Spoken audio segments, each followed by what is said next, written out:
Chapter 1. Valeria. The lecture hall smells like my worst nightmare. Polished wood, ink, fabric, and underneath it, threaded through the air like something invisible but undeniable, the layered presence of alphas, controlled, curated, but never fully gone. It presses at the back of my throat, not enough to choke, but enough to remind me exactly where I am, exactly what I'm pretending to be. I adjust my sleeve, subtle enough that no one notices, and press my thumb lightly on the inside of my wrist. Steady. No tremor, no warmth spike, no scent bleed. Good. The suppressants are holding. They have to. Because this room is not forgiving. Halcyon Dominion's grand lecture hall rises in tiers of dark oak and gold-trimmed seating, filled with the kind of students who have never had to question whether they belong. Alphas sit like they own space itself, spread out, relaxed, confident, in a way that is both effortless and infuriating. Betas cluster in quieter groups, observant, measured, existing in the margins of power without challenging it. And the Omegas? They are not here. Not really. There are a few, technically. I can spot them if I look closely. Smaller posture, careful movements, the way they choose seats at the edges, near exits, near safety. Their presence feels curated. Like they were admitted not to compete, but to decorate the idea of inclusion. They don't speak. They don't challenge. They don't stand in the center of a lecture hall and argue philosophy in front of 300 alphas, because that is not what they are allowed to be. My jaw tightens, and I step forward anyway. Miss Duskrin, Professor Halvar says, his voice echoing slightly as he gestures toward the center platform, and Miss Solveth, since both of you seem particularly eager to dismantle each other's written arguments, I thought we might benefit from witnessing it in real time. A ripple moves through the room. Interest, anticipation, entertainment. Of course. Nothing draws attention like conflict between the top 2 students in the program. I take my place on the left side of the platform, posture straight, shoulders squared, chin level. Every movement is deliberate, controlled, practiced. Alpha. Across from me, Kaeryn Solveth smiles, and I hate that I notice it. She leans back slightly as she steps into position, like she's already comfortable, already certain of the outcome. Her presence shifts the air in a way that has nothing to do with pheromones and everything to do with confidence. Tall, broad-shouldered in a way that isn't excessive but is undeniably there. Her uniform jacket is fitted perfectly, emphasizing clean lines and structure, and her sleeves are rolled just enough to reveal strong forearms that look like they belong to someone who actually does things, not just talks about them. Her hair is pulled back, not rigidly, but with an ease that makes it look intentional rather than styled. A few loose strands fall near her temple, softening what would otherwise be a dangerously sharp face. High cheekbones, defined jaw, eyes that are focused on me, always on me. Annoying. Objectively, she's stunning. She could be a model, and there are more than enough eyes on her. I wonder how it would feel to caress her perfect alabaster skin. I cut that thought off immediately. Irrelevant. She's staring again, someone whispers behind me. Of course she is, another voice murmurs. They're obsessed with each other. We are not. We are competitive. There is a difference. Miss Solveth, Professor Halvar says, you may begin. Your argument in favor of ethical egoism was provocative. Kaeryn tilts her head slightly, like she's amused. Provocative is one word for it. Accurate would be another. A few quiet laughs ripple through the hall. Of course they do. She steps forward just enough to claim space, not aggressively, just naturally, like space belongs to her by default. Altruism is inefficient. It assumes that individuals will consistently act against their own interests for the benefit of others, which is not only unrealistic but structurally unstable. Systems built on self-interest, however, are predictable, reliable, functional. Her gaze flicks to me. Sharp. Inviting. People act in ways that benefit themselves. That is not a flaw. It is a foundation. I don't wait. Or, I say, my voice cutting cleanly through hers, it's a convenient excuse for selfishness dressed up as philosophy. A few more murmurs. I step forward, matching her position exactly. Ethical egoism assumes that self-interest leads to optimal outcomes, but that only holds if you ignore power imbalance, resource disparity, and the fact that not everyone starts from the same position. Her smile shifts. Not wider, sharper. Ah, she says, so your argument is that people should act against their own interests to compensate for structural inequality. No, I reply evenly. My argument is that systems should not be designed to reward exploitation in the first place. She hums, considering. And yet, she says, every successful system in history has been built on competition. Competition is not the same as exploitation. It becomes exploitation when someone loses. It becomes exploitation when someone is prevented from winning. A pause. Then, Kaeryn steps closer. Not enough to be inappropriate, just enough to be noticeable. And who decides that? She asks quietly. You? I hold her gaze. Someone has to.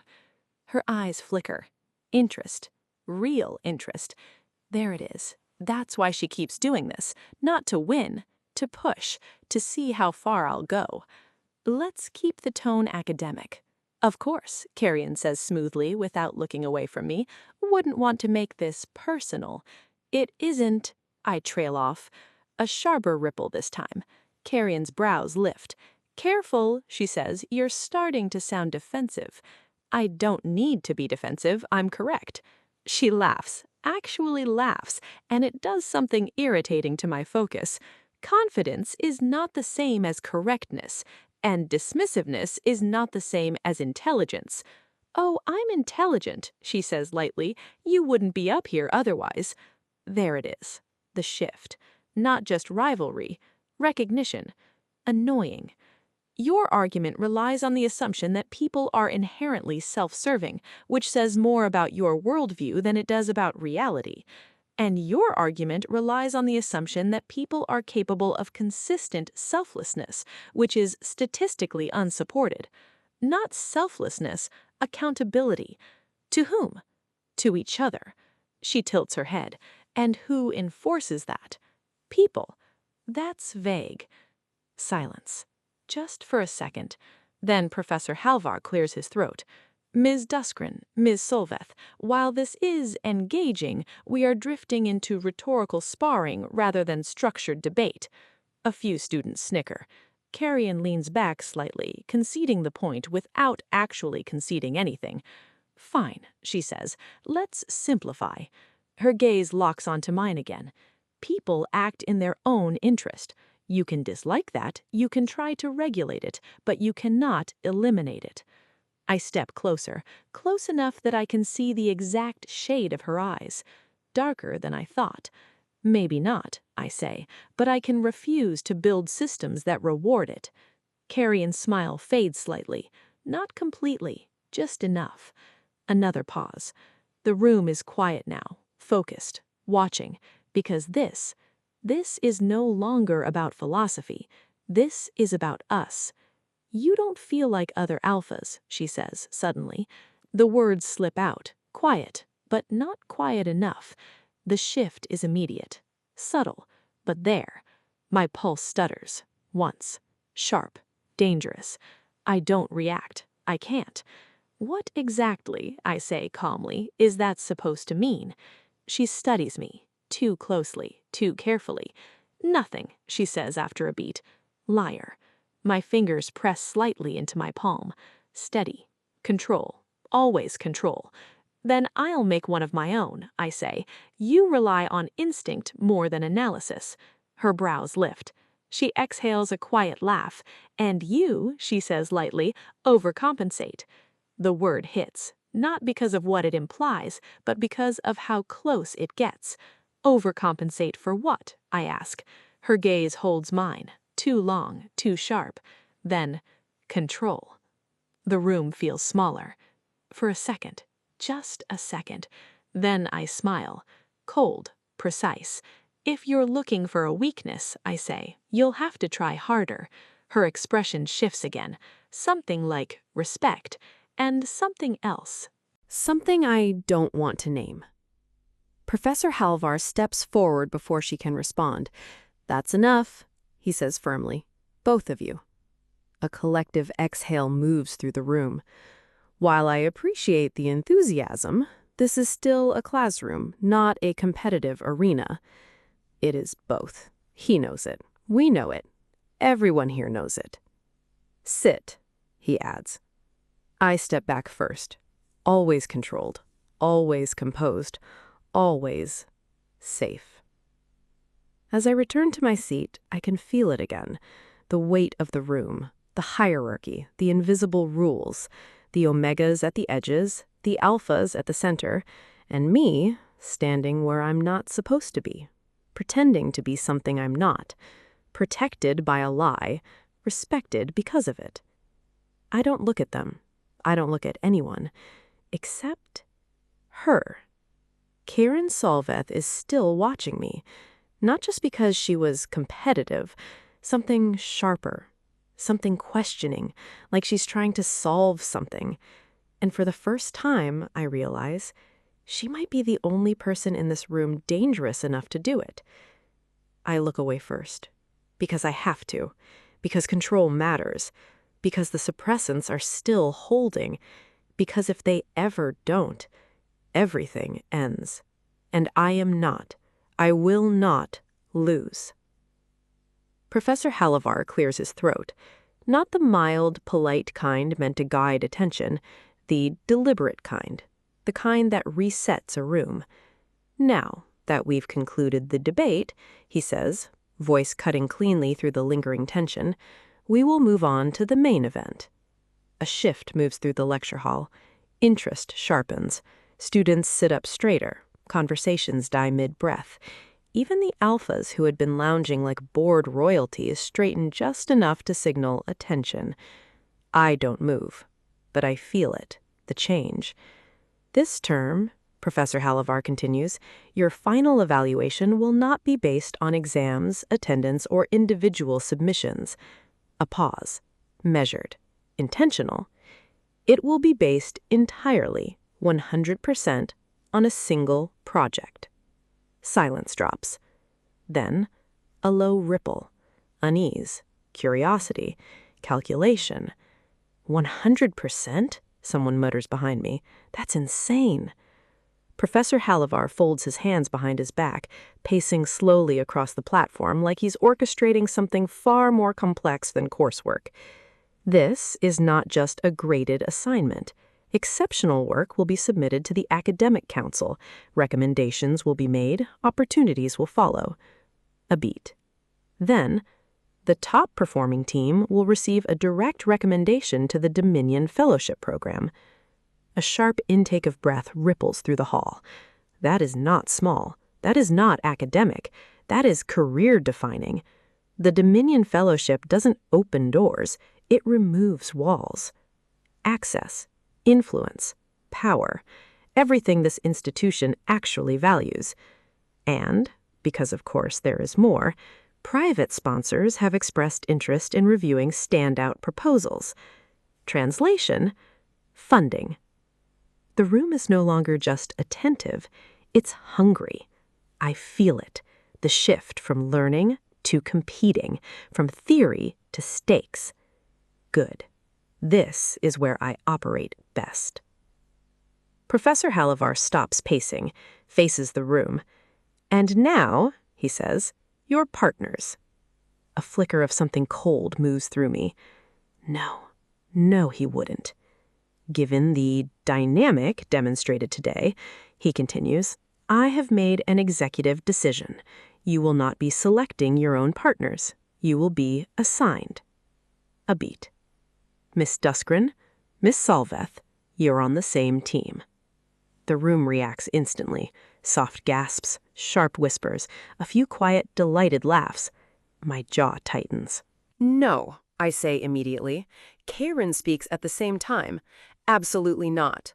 Professor Halvar doesn't even look surprised.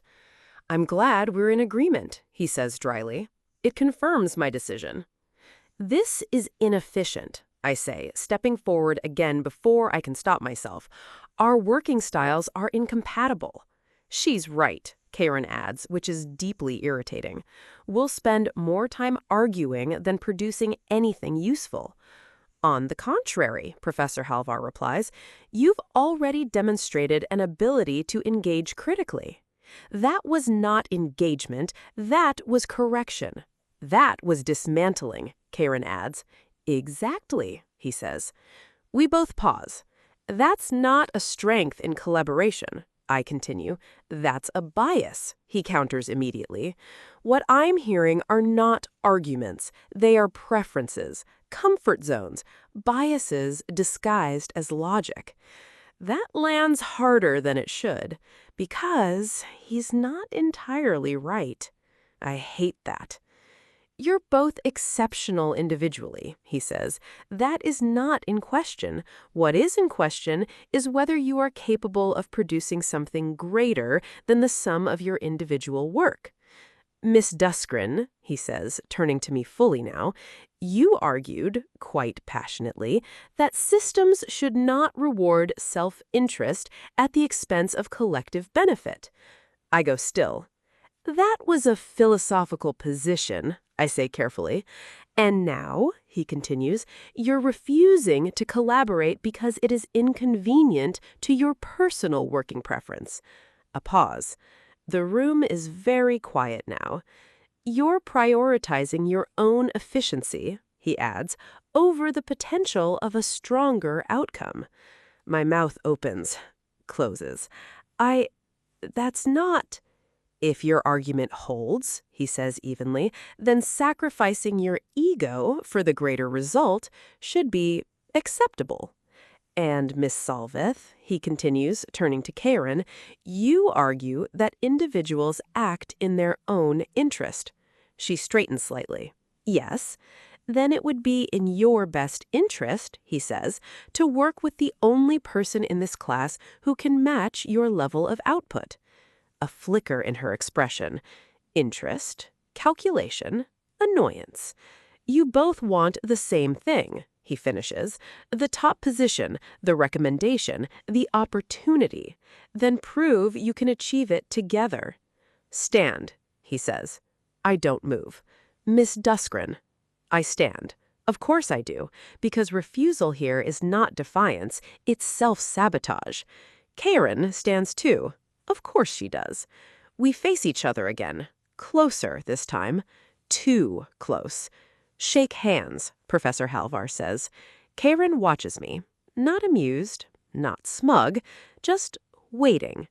I extend my hand. Sharp, precise, efficient. She takes it. Her grip is firm, warm, steady. Mine is controlled. The contact lasts a second too long, or maybe that's just my awareness of it. "Good," Professor Halvar says. "Now, we don't let go immediately. That's annoying. Next time," he continues, "I want to see you not as competitors," we release at the same time, "but as collaborators." Unlikely. "Two brilliant minds," he adds, "are capable of producing something far more significant than one." Chapter 2. Valeria. The library at Halcyon Dominion is designed by people who have never experienced stress, That is the only explanation for the towering glass windows, the pale marble floors, the floating chandeliers, and the silent rows of shelves arranged with such architectural confidence that they seem less interested in storing books than in humiliating anyone who came here unprepared. Students fill the lower levels in neat clusters. Alphas occupy the largest tables with the unconscious territorial sprawl of people who assume space belongs to them. Betas work efficiently in pairs, organized and practical. The Omegas are scattered near the alcoves and private booths, where the university claims they are provided comfort-centered study zones. Comfort-centered, which is a charming phrase for segregation with cushions. I stand beside a private study room on the 4th floor and check the time. Kaeryn is late by 40 seconds. Unacceptable. At 45 seconds, she appears at the end of the corridor carrying a laptop under one arm and 2 coffees in a cardboard tray, like some smug messenger of inconvenience. "You look furious," she says pleasantly. "I'm assessing whether punctuality means anything to you. It means enough that I'm here. You're 46 seconds late." She glances at the wall clock. 47 now. Keep talking. I hate that she makes amusement look elegant. She steps closer and hands me one of the coffees. "I didn't ask for this." "I know," she says. "You look like someone who forgets basic human needs while trying to win imaginary battles." "I don't forget needs. I prioritize." "Wonderful. Then prioritize hydration." "It's coffee." "See, you're already engaging with the concept." I take it anyway. That is my first mistake. My second mistake is inhaling.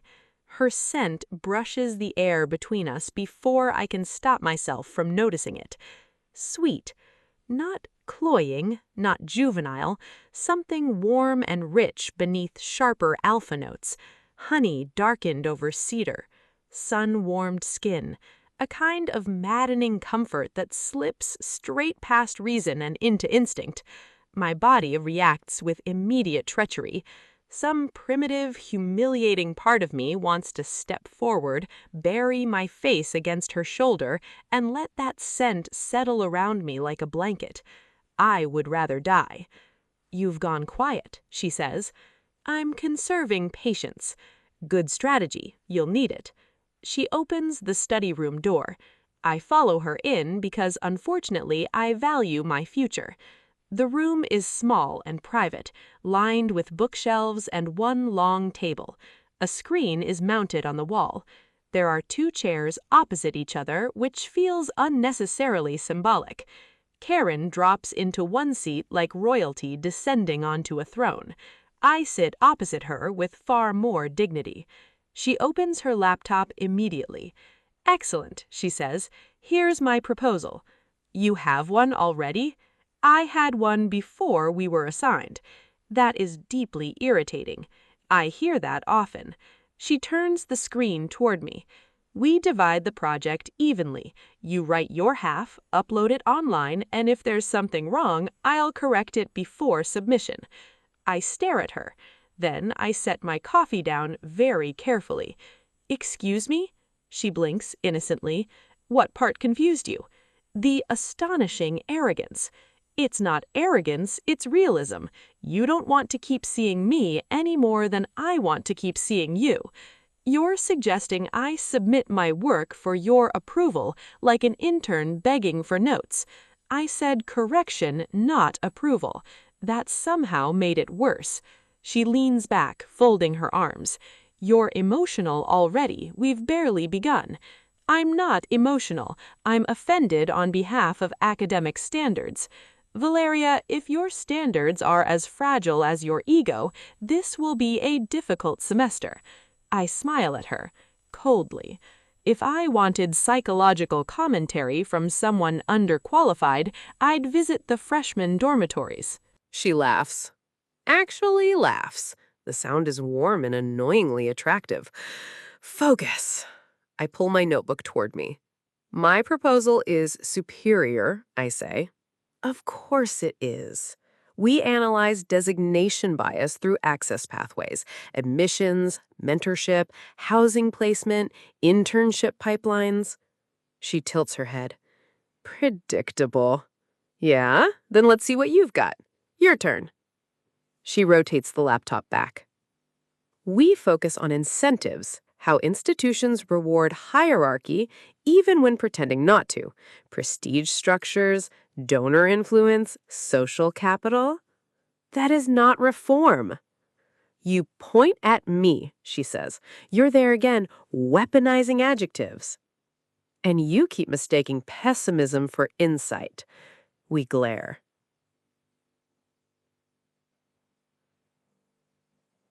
She taps the table. You're impossible. You're condescending. We both stop. Exhale, look away, then back again. The stalemate arrives so quickly it almost feels practiced. Kaeryn drags a hand down her face. This is going beautifully.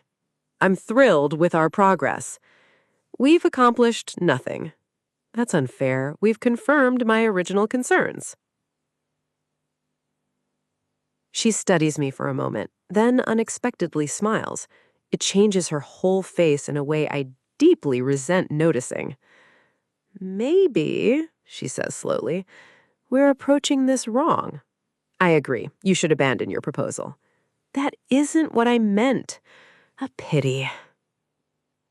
She ignores that and begins typing. Professor Halvar sent me something after class. That sentence alone sounds threatening. He said, and I quote, "Given your personalities, you may require intervention before midterm homicide." I stare. That does sound like him. He attached team-building exercises. I would rather fail. You won't. You're too vain. That is not why I succeed.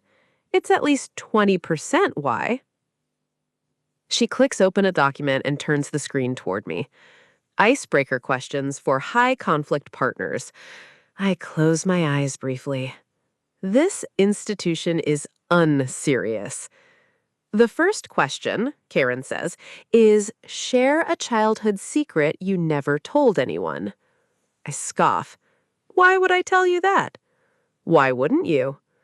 What would I gain by gossiping about your meaningless secret? If I had so much free time, I'd use it to study more and get better grades.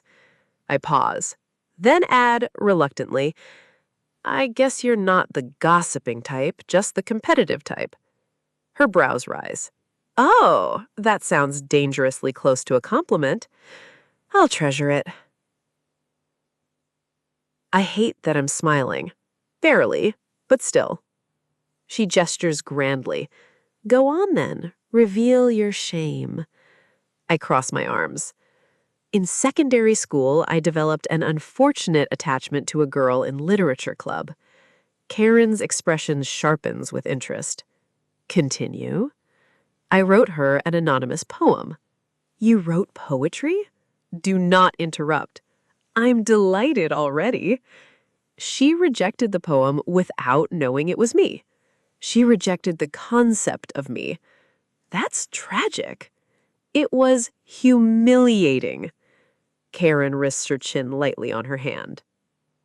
I can't imagine anyone rejecting you if they had functioning judgment. My heart betrays me by fluttering hard enough to be physically noticeable. I hope. Surely not physically noticeable. I mean, you worked hard and wrote a whole poem. That takes effort. If they can't appreciate emotional honesty and sincere effort, maybe they don't deserve love. I look down at my notebook because suddenly eye contact feels dangerous. When I glance back up, she is still watching me with a softness I do not know what to do with. This is a problem, a significant one. Your turn, I say briskly. Her smile fades. Something quieter replaces it. My father was abusive. The room stills. I don't speak. She continues matter-of-factly, too calmly. My mother was an Omega, terrified of leaving, terrified of surviving alone. He knew it. She taps once against the table. One day, I forged both of their signatures on divorce papers and submitted it. I blink. You what? I was 16. That is wildly illegal. It was also effective. I stare at her. They were too embarrassed to contest it, she says, and they didn't want questions about why their underage daughter was filing legal documents for them. I don't know what expression is on my face, but something in hers softens. I'm sorry, I say quietly. She shrugs one shoulder.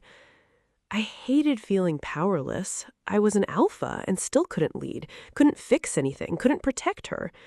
Her gaze lifts to mine. Maybe, as a fellow alpha, you understand that. My pulse trips. Danger. Careful. I am not an alpha. But I know helplessness. I know fear. I know what it means to need protection and hate yourself for wanting it. I understand your mother, I say instead. She goes still. How? I choose every word carefully. Being afraid to live without leadership, without protection, without the structure someone else provides, always wanting to prove that you're useful, especially to alphas, because you crave their praise, wanting to be loved and needed. I think those are human desires. Kaeryn studies me with unnerving intensity. Did you always want praise and protection? Most alphas don't. I keep my face neutral. I'm not like most alphas. Her eyes narrow slightly. There's suspicion in them. Kaeryn is smart. I think she suspects something. Was your mom an Omega too? I asked. No, a beta. Both my parents were betas. They must have been surprised to have an alpha daughter. I shrug casually, even though I'm overly conscious of every movement. I guess so. She is watching me, but not accusing me of anything. But something has shifted. She says nothing, which is somehow worse. We sit in silence for a moment, the air charged with things neither of us can safely name. Then Kaeryn leans back, lightly. Well, she says, we now know more about each other than most married couples. That is not comforting. If we got married, it would probably be better than my parents' marriage. I choke on absolutely nothing. Excuse me? We're both alphas, she says, maddeningly calm. No dependency dynamics, strong communication, shared ambition. We do not have strong communication. We're communicating right now. We are threatening each other politely. That still counts. I should shut this down immediately. Instead, I hear myself ask, and why exactly would we marry? She smiles slowly. For tax efficiency? I laugh before I can stop myself. It escapes sharp and bright, startling both of us. She looks pleased. I hate that, too. Then her scent drifts toward me again, warm and sweet and devastatingly inviting. My body tightens with awareness. The room suddenly feels too small, too warm, too intimate. I reach for my coffee just to do something with my hands. My suppressants are still working. They must be, because if they fail in this room with Kaeryn this close and already looking at me like she's halfway to solving a puzzle, I will be caught in minutes. And the most dangerous part is not that she would know what I am, it's that I'm no longer sure I want to keep hiding from her. I do not usually lose focus in administrative buildings. They are, by design, impossible places in which to lose focus.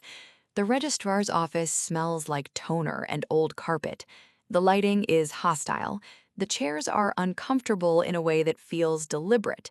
Every surface communicates that no one is meant to linger, and certainly no one is meant to enjoy themselves. Normally, I appreciate that kind of efficiency.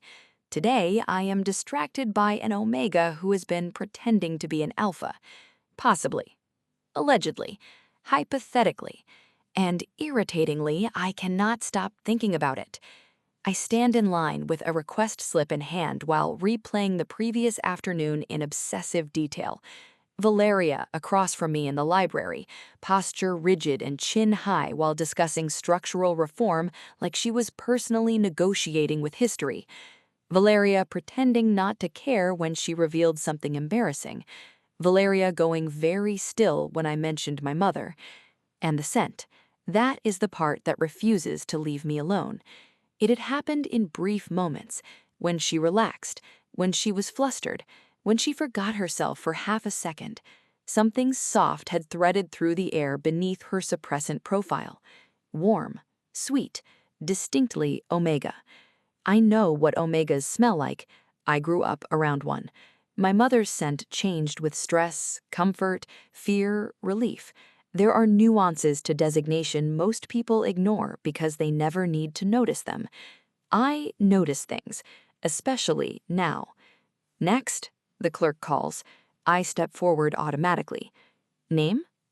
I am still thinking about Valeria's face when I said we'd make a better marriage than my parents, so naturally I say Valeria Duskgren. The clerk blinks. I blink. There is a beat of silence. Then I recover with admirable speed. My apologies, I say smoothly. Kaeryn Solveth. The clerk stares at me with the pity usually reserved for concussed athletes and people who voluntarily major in law. Right. She types, prints a packet, slides it over. I thank her, take the papers and stride toward the hallway before my dignity deteriorates further. Only when I reach the stairwell do I glance down. The records are not mine. They are Valeria's. I stop so abruptly a passing student nearly collides with me. Across the top, Duskgren Valeria, academic standing, exceptional, merit rank, 1.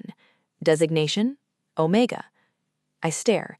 Then I look around, as if the walls might explain themselves. They do not. I read it again.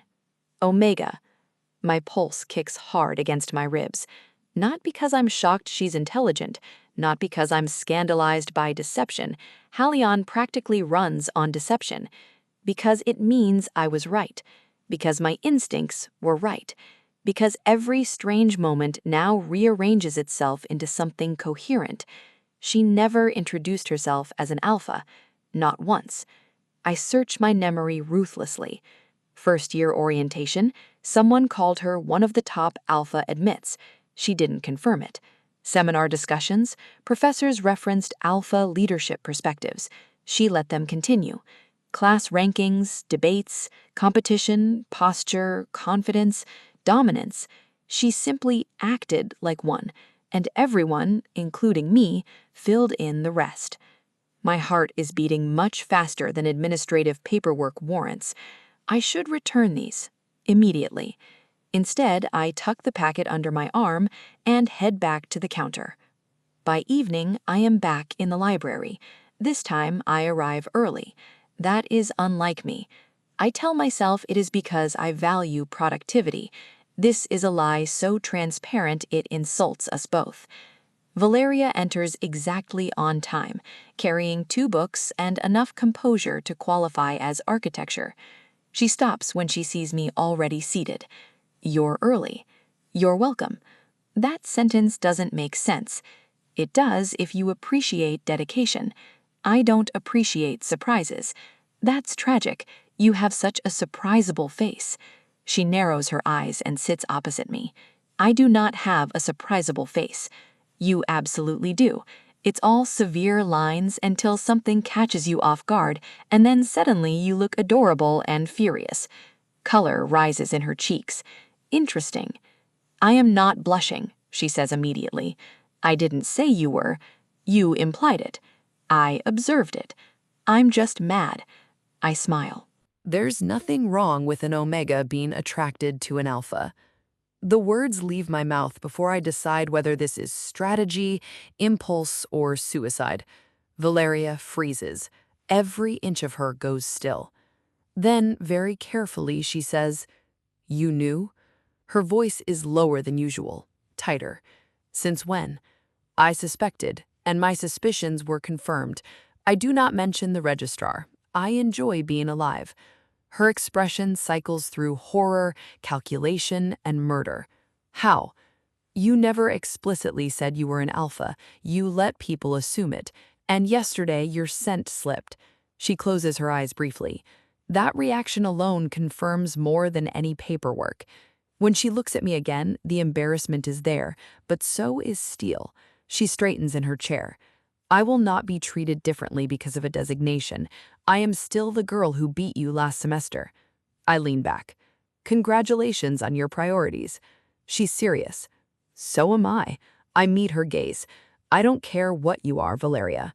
I care that we outperform everyone else on this project. A pause. Then something in her shoulders loosens. Only slightly, but enough. Good, she says, because if you become patronizing, I'll throw this laptop out the window. That would hurt our grade. It would heal my spirit.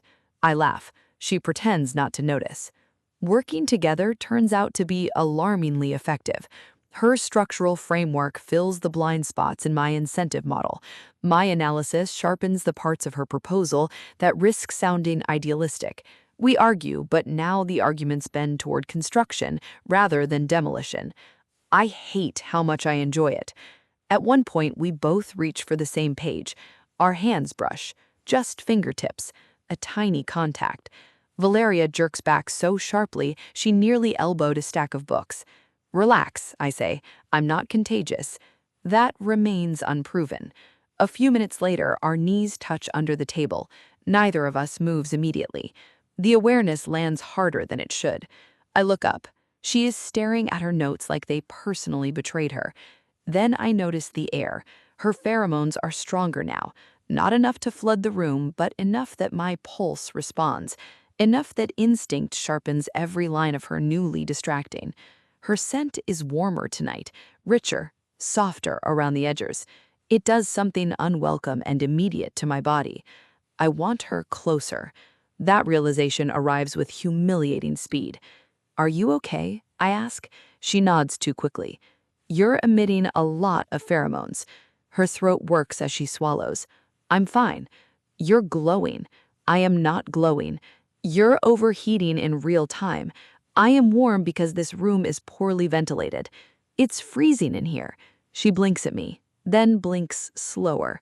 That is not reassuring. I stand and move around the table before I think too hard about it. She tracks me with wide eyes. I touch the back of my hand lightly to her forehead. Hot, very hot. She inhales sharply at the contact. You're burning up. I took suppressants last week, she says, sounding offended by her own biology. There's no way. It seems like a heat. No. Yes. No. You're doing the thing where denial replaces logic. She glares weakly. That is not a thing. It is one of your defining traits. I gather our papers. She watches me like I've become suddenly unreasonable. We need to get you back to your room before anyone else smells this. I can walk myself. I'm sure you can. That doesn't mean you will. I hold out my hand. For a moment, pride wars visibly with practicality. Then she places hers in mine. Her fingers are warm, soft, and trusting in a way she'll probably deny later. I close my hand around hers and pull her gently to standing. There, I say, see how easy leadership can be? I hate you. No, you don't. She sways slightly when she rises. I step closer automatically. Her scent wraps around me stronger now, and instinct surges hot and possessive through my chest. Mine. Absolutely not. Dangerous thought. I tighten my grip just enough to steady her. Stay near me, I say quietly. I was already regrettably near you. That sounded flirtier than intended. That sounded smugger than necessary. We leave the library together, hand in hand, and as I guide her through the halls, every alpha instinct in me feels sharpened, purposeful, alive. Protect, lead, get her somewhere safe. I have never felt more certain of anything. Chapter 4. Valeria. I can't believe I'm going into heat with Kaeryn standing in my bedroom. The thought would be humiliating under any circumstance. Tonight, it feels almost absurd enough to be funny. Almost. My room is small by halcyon standards, which means merely expensive instead of obscene. A narrow bed pressed against the wall, a desk buried with books and notes, shelves lined with perfectly arranged folders that now seem deeply irrelevant. A single lamp glows worn in the corner, throwing soft light across everything and making the room feel closer, softer, more dangerous, because Kaeryn is in it. Her alpha presence fills the space in a way architecture never could.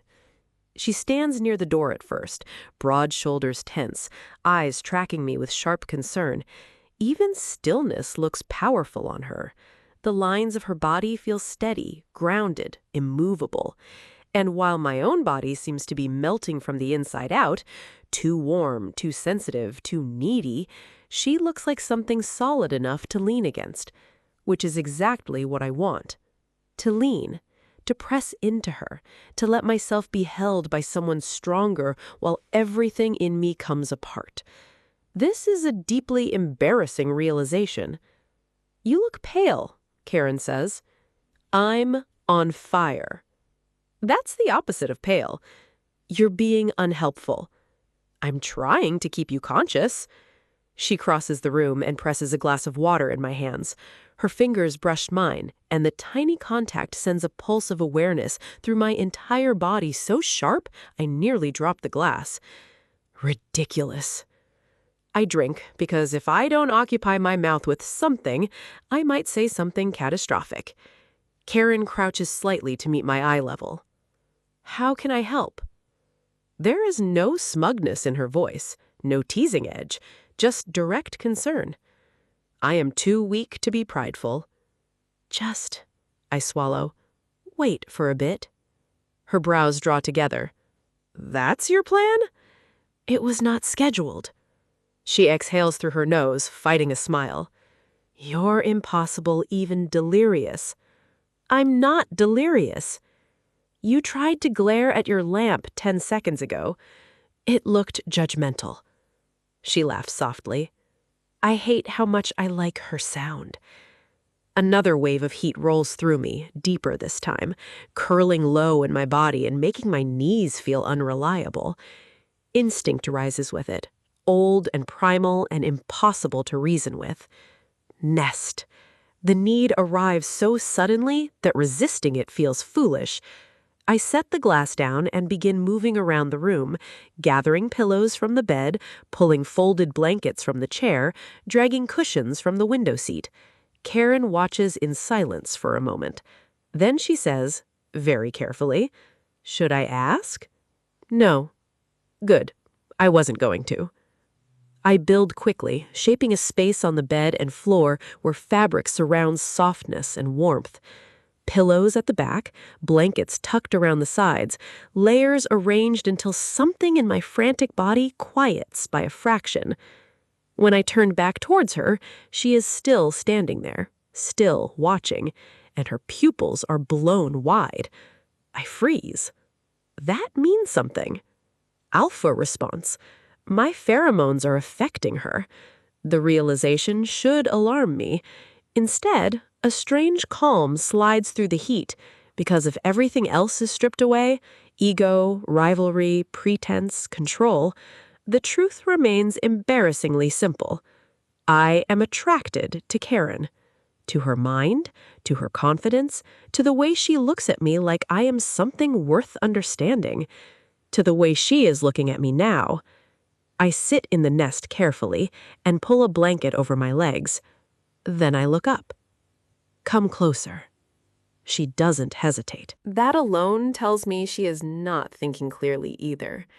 She kneels beside the bed first. Then, when I reach for her without subtlety, she climbs fully onto it and lets me pull her in. The second her arms close around me, something in my chest gives. Relief floods through me so suddenly my eyes sting.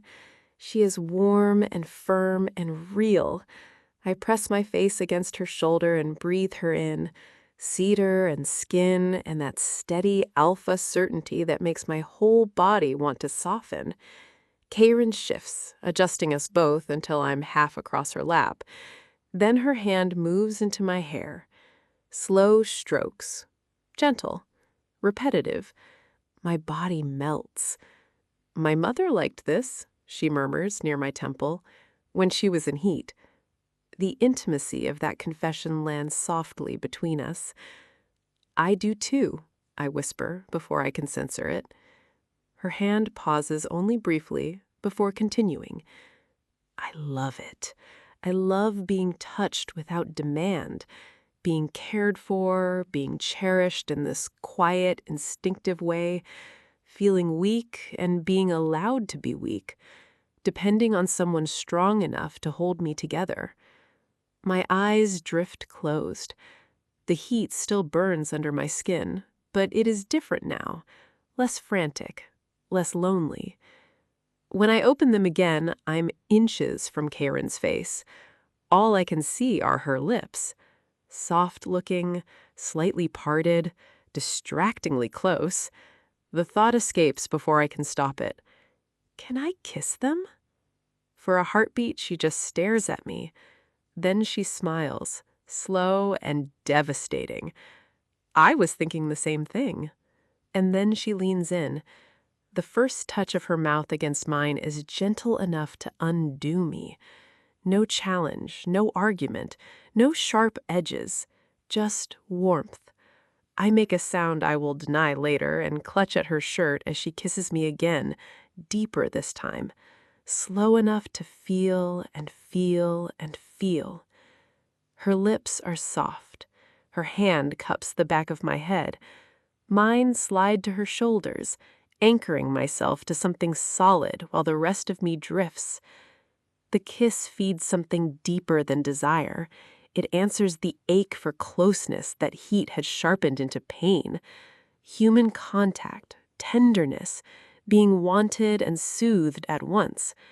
The raging heat inside me cools by degrees, not extinguished, but gentled.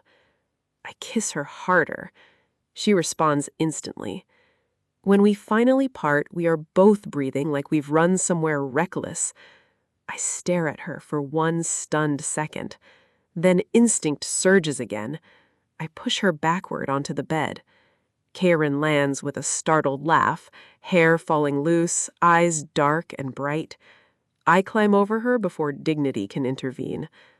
I need more, I say.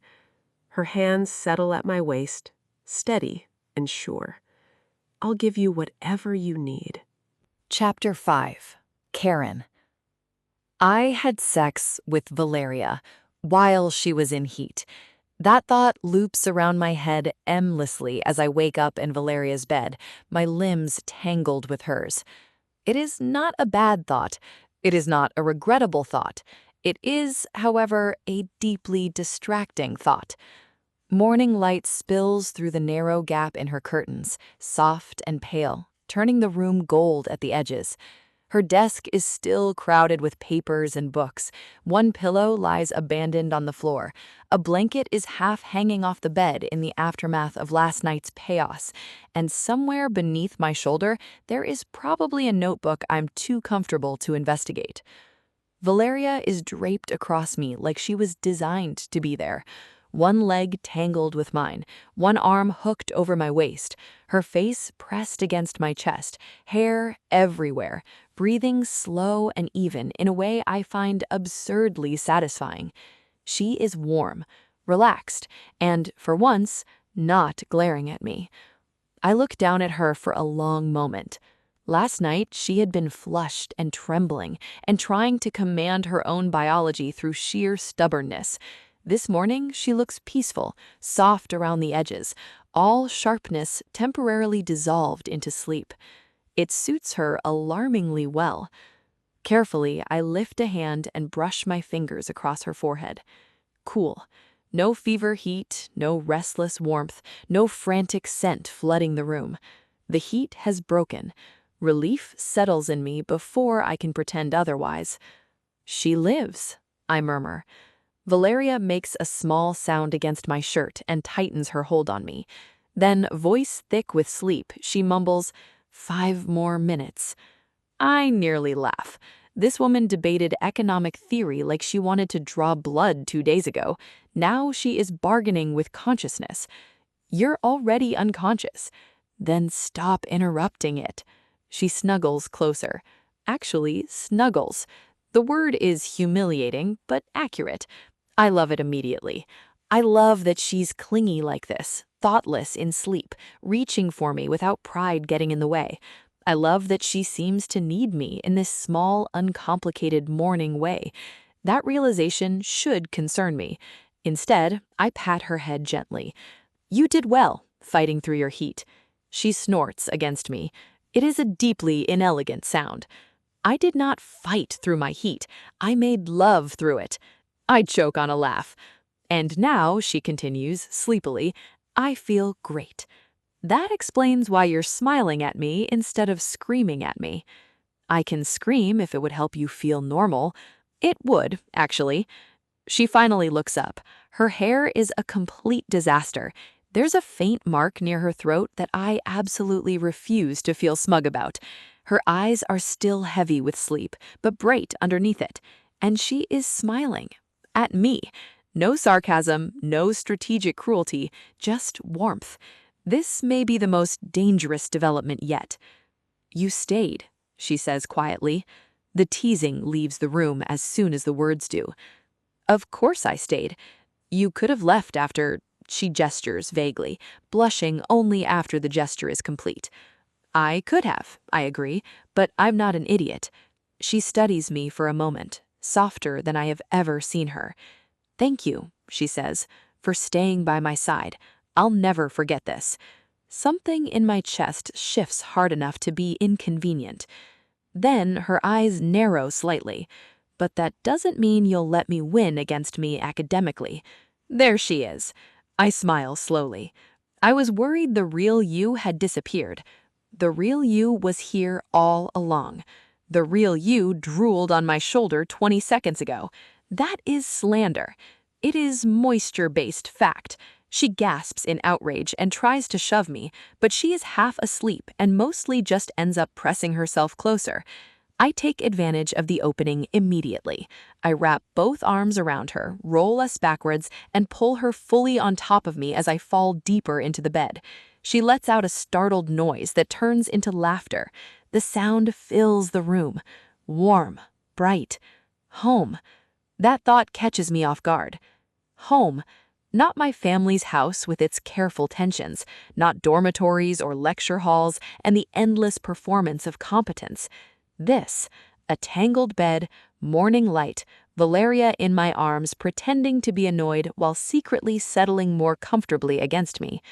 I hold her tighter. You're impossible, she says. You say that like it's criticism. It is criticism. It sounds affectionate. It is not affectionate. She tucks her face into my neck. Liar. I close my eyes and breathe her in. Her scent is softer now, calmer, still threaded with something that calls instinct to attention and makes me want to keep her close indefinitely. We should get up eventually. No. We have class. Drop out. We have a project. Fail it. You'd never say either of those things sincerely. I'm growing as a person. I laugh into her hair. Then I let the silence settle around us again. No pressure, no audience, no hierarchy. Just two girls in bed after a night neither of us will ever forget. And for the first time in longer than I can remember, I don't feel like I need to be anywhere else. Chapter 6. Valeria. It takes us an embarrassingly long time to leave my bed. Not because either of us says we want to stay. That would require honesty. Instead, we keep inventing practical reasons to delay. Kaeryn claims she cannot find one of her socks. I point out that she arrived wearing matching socks and is leaving with neither dignity nor evidence.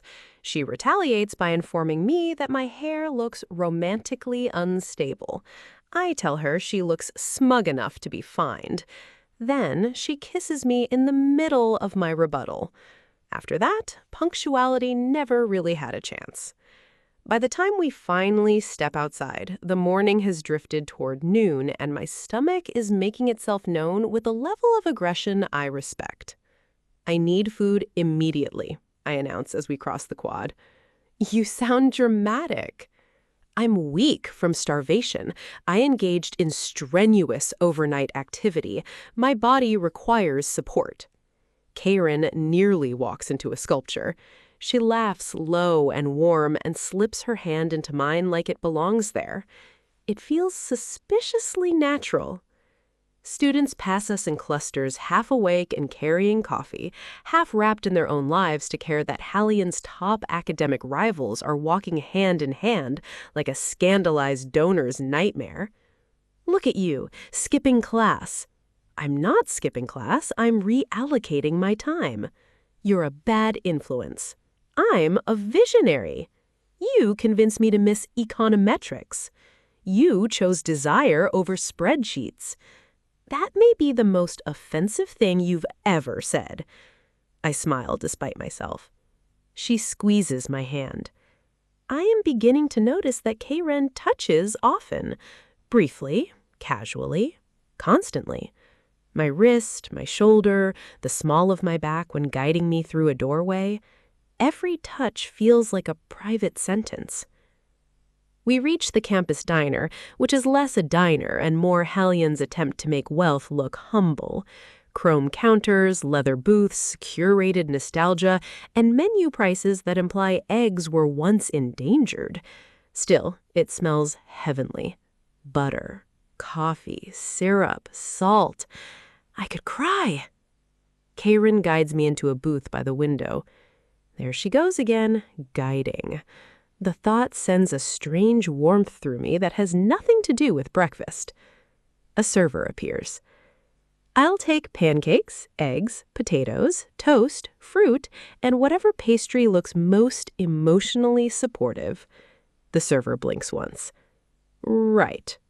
Kaeryn orders coffee, an omelet, and then adds, "Bring another side of potatoes. She's recovering." From what? The server asks. Kaeryn smiles pleasantly. Athletics. I kick her shin under the table. She looks delighted. When we're alone again, she leans back and studies me. You were different last night. I stiffen slightly. Incompetent? Soft. That was not the direction I expected. Excuse me? You were softer, she repeats. More feminine, more honest. I look toward the window because eye contact suddenly feels dangerous. I was in heat. You were still you. Her voice loses its teasing edge. I liked seeing another side of you, she says. You spend so much energy being sharp all the time. I am naturally sharp. You are naturally hiding. That lands too cleanly. I glance back at her. She isn't smirking. She means it. I don't know what to do with softness, I admit quietly. You let me hold it for you. The room seems to still around us. Then the server returns with coffee and enough food to feed a small committee. I could marry this tray. Kaeryn waits until I've taken 3 ravenous bites before speaking again. We should work on the assignment later. We should. We both know that means neither of us intends to spend the day apart. The project has become a convenient academic disguise for whatever this is. Since last night, her scent calls to me in a way that feels deeply unfair. Even now, with coffee between us and public space surrounding us, I am aware of it. Cedar and warmth and alpha steadiness.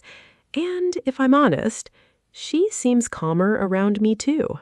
More settled, as if my scent does something to her as well. Kaeryn watches me demolish half my pancakes. You should be my girlfriend. I nearly inhale syrup. What? She reaches for her coffee, suddenly too casual. You heard me. That sounded like a joke. It began as one. I set my fork down. She meets my gaze directly now. No games, no teasing. I'm serious, she says. Would you be open to the idea?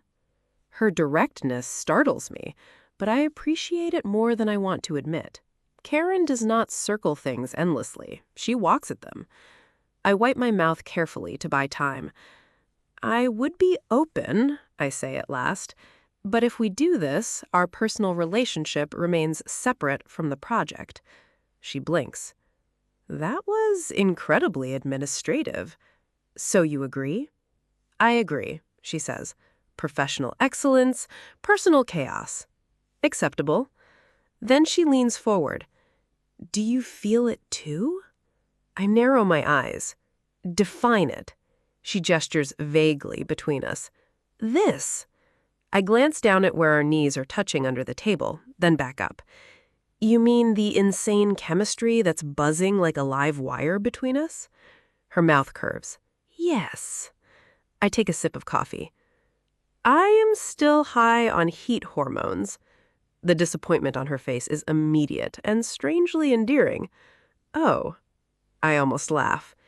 So maybe, she says, trying for casual and failing, I'll ask you to be my girlfriend again when you're more clear-minded. My answer won't change. She goes still. I continue before nerves can interfere. I've found you attractive for a long time. Her brows rise. Even when we were rivals? Especially then. That smile again. Bright, dangerous. Our arguments were the best banter I'd ever had, I admit. No one else here knows how to spar properly. Kaeryn looks unbearably pleased. I knew it. You knew nothing. I knew you were obsessed with me. I tolerated you competitively. She laughs, then reaches across the table and brushes her thumb gently at the corner of my mouth. I freeze. There was jam, she says. My face burns. I should hate being fussed over in public. I should recoil from the tenderness of it. Instead, I love it. I love being pampered, taken care of, handled with that easy confidence only she seems to possess. By my alpha. The thought slams into me so hard I nearly drop my fork. My alpha. I stare at her. Kaeryn is sipping coffee, entirely unaware she has just ruined my internal stability with a phrase I invented. You look alarmed, she says. I'm reassessing several things. About me? Unfortunately. She grins. Good. Keep going. And as she reaches for another potato and places it on my plate without asking, I realize with a mix of horror and delight, I absolutely will. Chapter 7. Kaeryn. Valeria has absurd eyelashes. That is the first thought I have while pretending to review our project notes. Long, dark, precise things that cast faint shadows across her cheeks whenever she looks down at her laptop. They are the kind of eyelashes people pay for artificially and then brag about as if biology did not win the contest first. She blinks once, slowly, while scrolling through an article on institutional incentive models. I nearly forget my own name. This is becoming a productivity issue. We are seated in the same private study room as before, though it feels transformed by recent events. Yesterday, it was a battleground. Today, it is full of merged documents, cooperative citations, and the lingering awareness that I know exactly how Valeria sounds when she loses control of her breathing. Academic settings are less neutral after that. She tucks a strand of hair behind her ear and keeps typing. I still can't believe I never realized. There had always been something different about her. Everyone assumed alpha because she moved like one, spoke like one, challenged authority like one. She wore confidence like armor and intellect like a blade.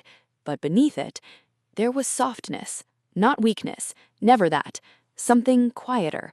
The way she notices when quieter students are ignored and redirects discussions towards them without making a performance of it. The way her anger always spikes hardest at unfairness rather than inconvenience. The way she becomes almost tender around things she thinks no one sees. That softness has been pulling at me for 2 years. I just mislabeled it. Stop staring at me, Valeria says without looking up. I'm not staring. You haven't blinked in 30 seconds. I was reflecting. You were looming visually. I smile.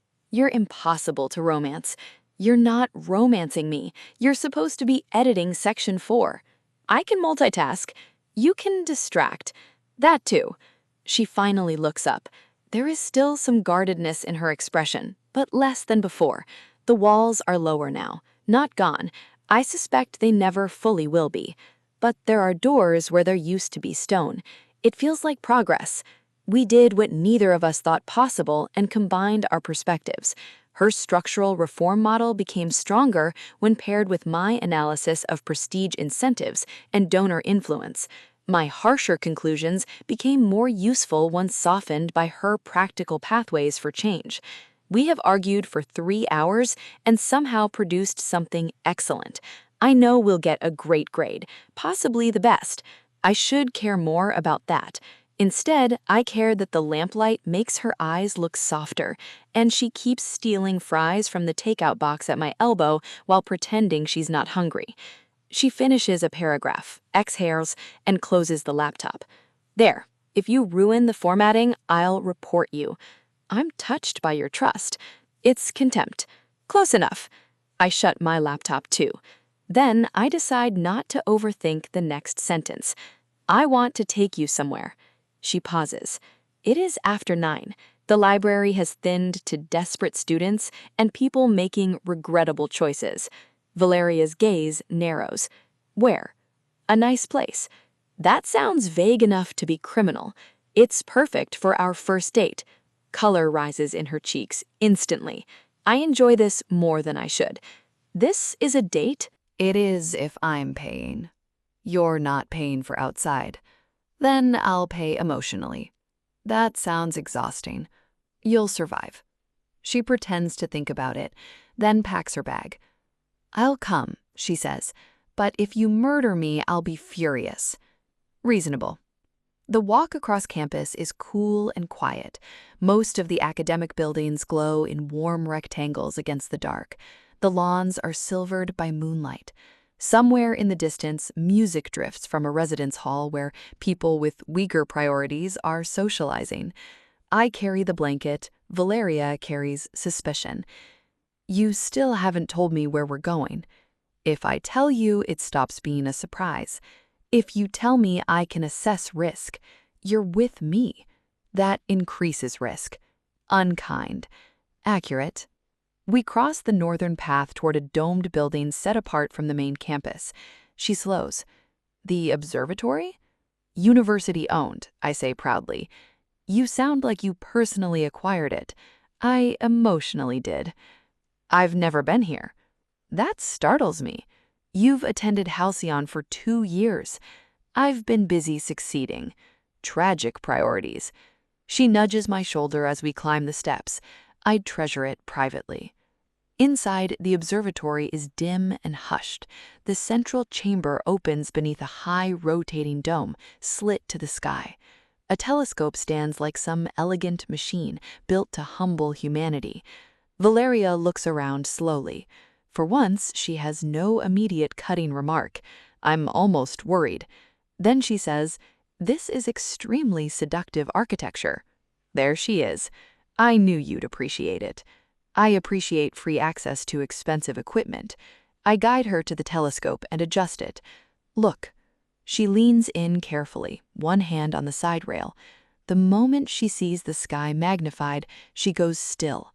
And then, softer than I've ever heard her voice, "Oh."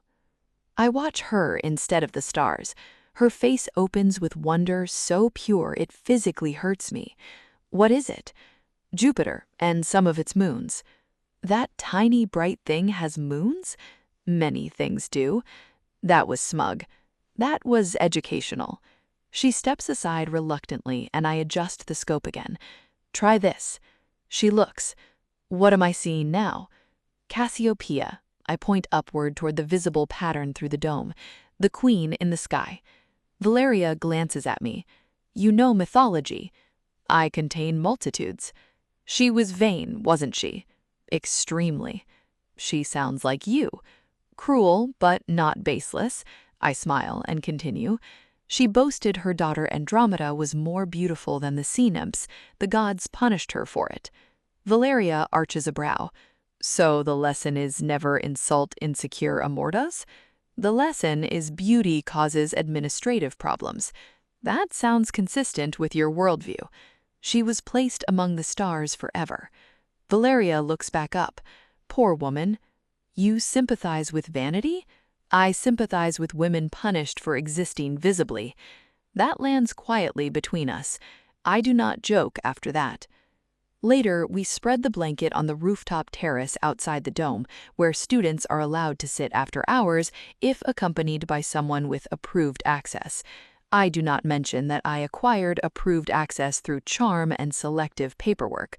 We lie side by side under the open sky. The stars are brighter away from the city center, cold and endless and old beyond comprehension.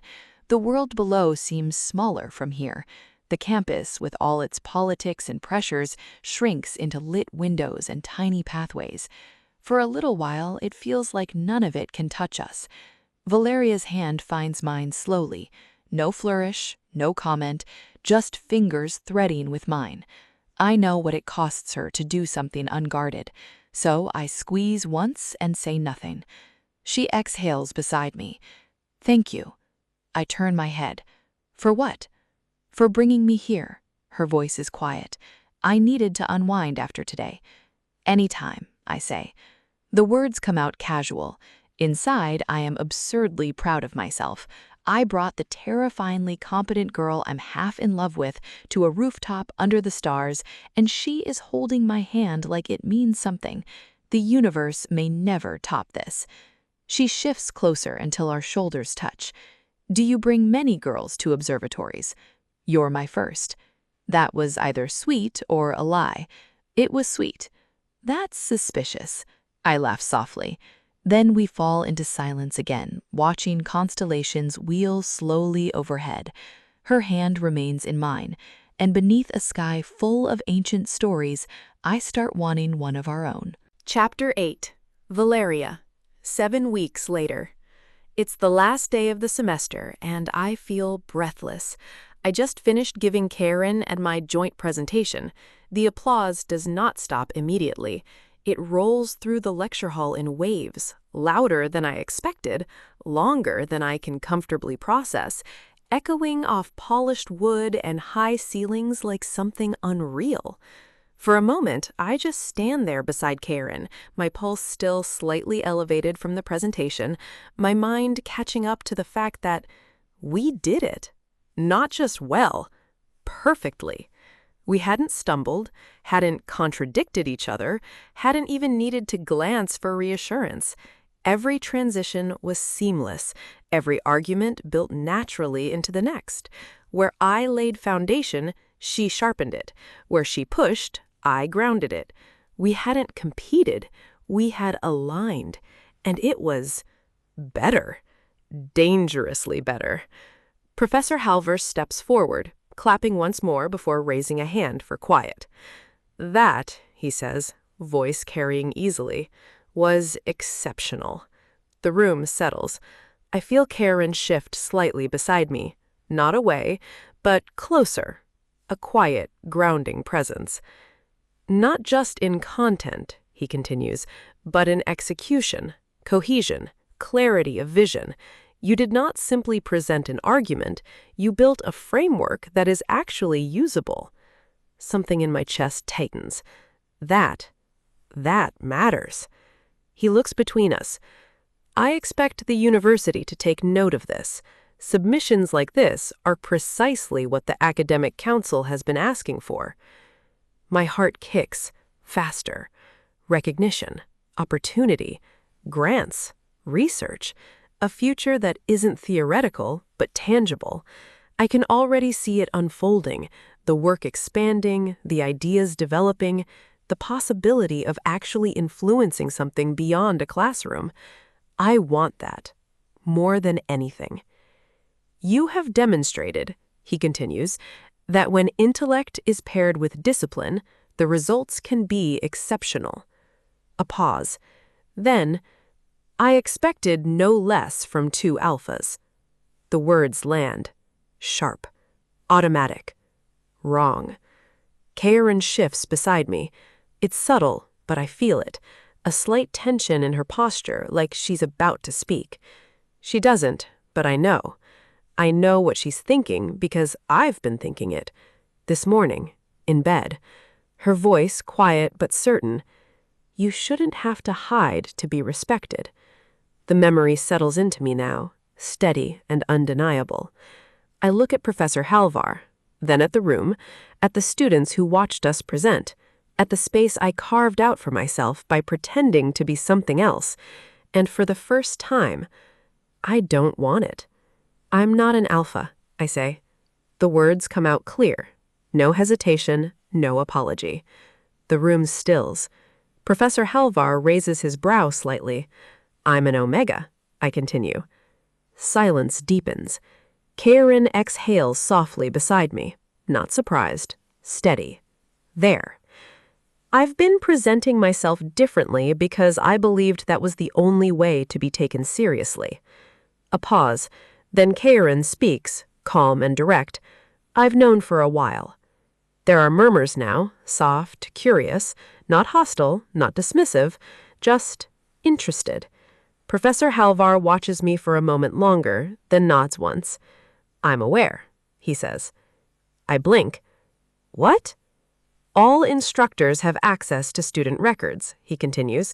Your designation is not hidden from faculty. My thoughts stutter. You knew? Yes. And you still treated you according to your work, he finishes. I can't quite form a response. I said what I said, he continues evenly, because you operate like an alpha in academic environments. You lead, you challenge, you produce results. A beat. That is what earns respect here. The room is quiet again, but it feels different now. Lighter, less sharp, less treacherous.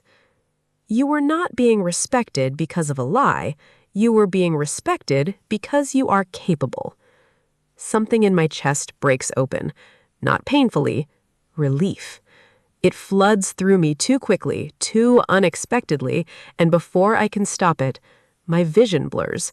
I inhale sharply, and then I'm crying, which is unacceptable, but apparently inevitable. Kaeryn doesn't hesitate. She steps closer and pulls me into her arms like this is the most natural thing in the world. I let her, because for once, I don't feel like I have to hold everything together. Hey, you're okay, she murmurs softly. I am. I really am. We leave the lecture hall together. The noise fades behind us, replaced by quieter hallways and the soft echo of our footsteps. I feel lighter. Not weaker, not exposed, just unburdened. Kaeryn stops walking. I turn toward her. She looks at me like she's been waiting to say something for a long time. I love you, she says. The words land gently. No hesitation, no performance. Just truth.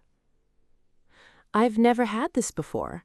Something that's physically fulfilling and mentally stimulating at the same time. I laugh softly through the remnants of emotion. That's a very academic way of saying you like me.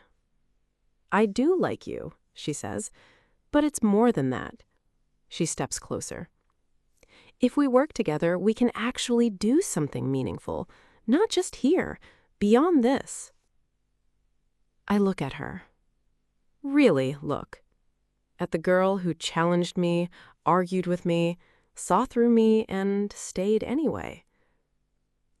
I'm tired, I admit quietly.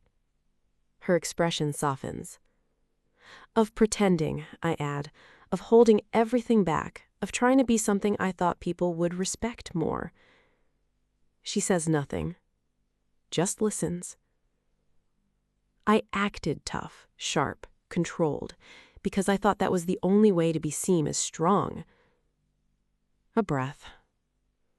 But that was just in my head. The realization feels strange and freeing.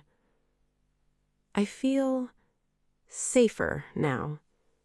To be softer, to be myself, to stop suppressing parts of me that don't need to be hidden. Kaeryn steps into me again, her arms wrapping around me with quiet certainty. I hold on to her just as tightly. No hesitation, no fear. We kiss. Soft, slow. Not urgent like before, not driven by heat or instinct. Just chosen. There are cheers behind us. I pull back slightly, startled, and realize a few classmates have followed us into the hallway, watching with open amusement. Someone claps. Another whistles. I roll my eyes, but I'm smiling. Kaeryn looks entirely unbothered. Of course she does. I look back at her, and for the first time, I feel completely seen. Not as an alpha, not as an omega, not as a role I had to perform. Just me. And she chooses me anyway. Not because of what I am, not because of it, but as her equal. We choose each other. And for once, that feels like more than enough. Thank you for listening to this story. Hope you enjoyed it. You can check out other books by Sasha Clinton, available on Amazon under the pen name Sasha Clinton. Also, check out my channel for more free lesbian romance audiobooks.